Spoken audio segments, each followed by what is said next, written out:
De Tancret, précis de théologie ascétique et mystique, la charité suite.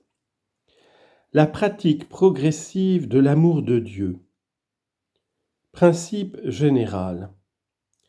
L'amour étant le don de soi, notre amour pour Dieu sera d'autant plus parfait que nous nous donnerons à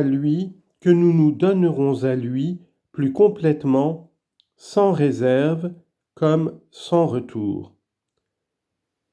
De toute ton âme, de tout ton corps et de toutes tes forces.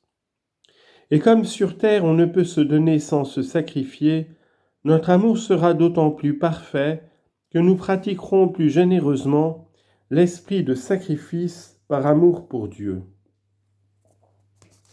Les commençants pratiquent l'amour de Dieu en s'efforçant d'éviter le péché, surtout le péché mortel et ses causes. Ils pratiquent donc l'amour pénitent en regrettant amèrement d'avoir offensé Dieu et de lui avoir dérobé sa gloire.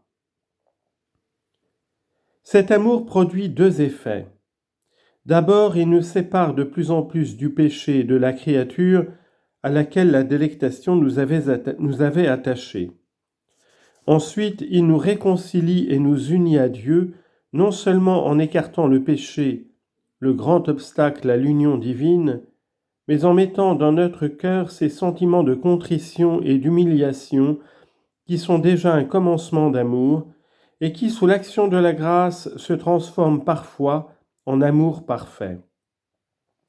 Car, comme le dit saint François de Sales, l'amour imparfait, Dieu le désire et le requiert. La pénitence le cherche et le trouve, l'amour parfait le tient et le serre.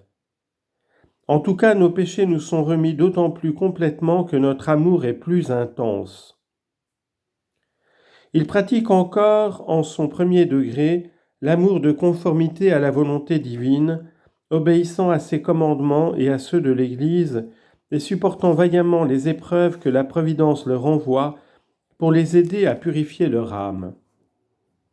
Bientôt, leur amour devient reconnaissant, constatant que malgré leurs péchés, Dieu ne cesse de les combler de ses bienfaits et qu'il leur octroie un pardon si libéral aussitôt qu'ils se repentent, il lui exprime une sincère et vive reconnaissance, loue sa bonté et s'efforce de mieux profiter de ses grâces.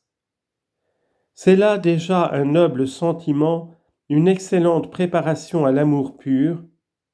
Facilement, nous nous élevons du bienfait reçu à l'amour du bienfaiteur et nous désirons que sa bonté soit reconnue et louée par toute la terre. C'est déjà l'amour de charité. Les progressants pratiquent l'amour de complaisance, de bienveillance, de conformité à la volonté de Dieu et par là arrivent à l'amour d'amitié. L'amour de complaisance naît de la foi et de la réflexion. Par la foi, nous savons, et par la méditation, nous nous convainquons que Dieu est la plénitude de l'être et de la perfection, de la sagesse, de la puissance, de la bonté. Or, pour peu que nous soyons bien disposés, nous ne pouvons pas ne pas nous complaire en cette perfection infinie. Nous nous réjouissons de voir que notre Dieu est si riche en tout bien. Nous sommes plus heureux du plaisir divin que du nôtre, et nous manifestons notre joie par des actes d'admiration, d'approbation et de congratulation. Par là, nous attirons en nous les perfections de la divinité. Dieu devient notre Dieu, nous nous nourrissons de ses perfections, de sa bonté, de sa douceur, de sa vie divine. Car le cœur se nourrit des choses parmi lesquelles il se plaît, et ainsi nous devenons riches des perfections divines que l'amour rend nôtres en s'y complaisant. Mais en attirant en nous les divines perfections, nous y attirons Dieu lui-même et nous nous donnons entièrement à lui, comme l'explique fort bien saint François de Sales. Citation. Par ce saint amour de complaisance, nous jouissons des biens qui sont en Dieu comme s'ils étaient nôtres. Mais parce que les perfections divines sont plus fortes que notre esprit, entrant en celui, elles le possèdent réciproquement, de sorte que nous ne disons pas seulement que Dieu est nôtre par cette complaisance, mais aussi que nous sommes à lui. Aussi l'âme crie perpétuellement son sacré silence, il me suffit que Dieu soit Dieu, que sa bonté soit infinie, que sa perfection soit immense, que je meure ou que je vive, il importe peu pour moi, puisque mon cher Fils bien-aimé vit éternellement d'une vie toute triomphante. C'est assez pour l'âme qui aime que celui qu'elle aime plus que soi-même soit comblé de biens éternels, puisqu'elle vit plus en celui qu'elle aime qu'en celui qu'elle anime. Cet amour se transforme en compassion et en condoléance quand il contemple Jésus souffrant.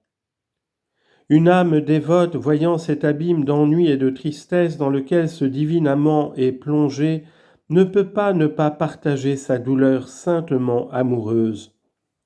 C'est ce qui attira sur saint François d'Assise les stigmates du Sauveur et sur sainte Catherine de Sienne les blessures du Sauveur, la complaisance produisant la compassion et la compassion produisant une blessure semblable à celle de l'objet aimé.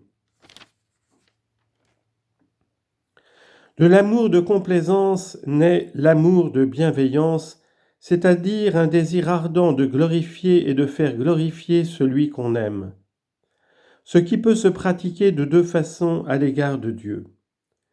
En ce qui concerne sa perfection intérieure, nous ne pouvons le pratiquer que d'une façon hypothétique, en disant par exemple, si par imagination de choses impossibles, je pouvais vous procurer quelque bien, je ne cesserais de le désirer au prix même de ma vie.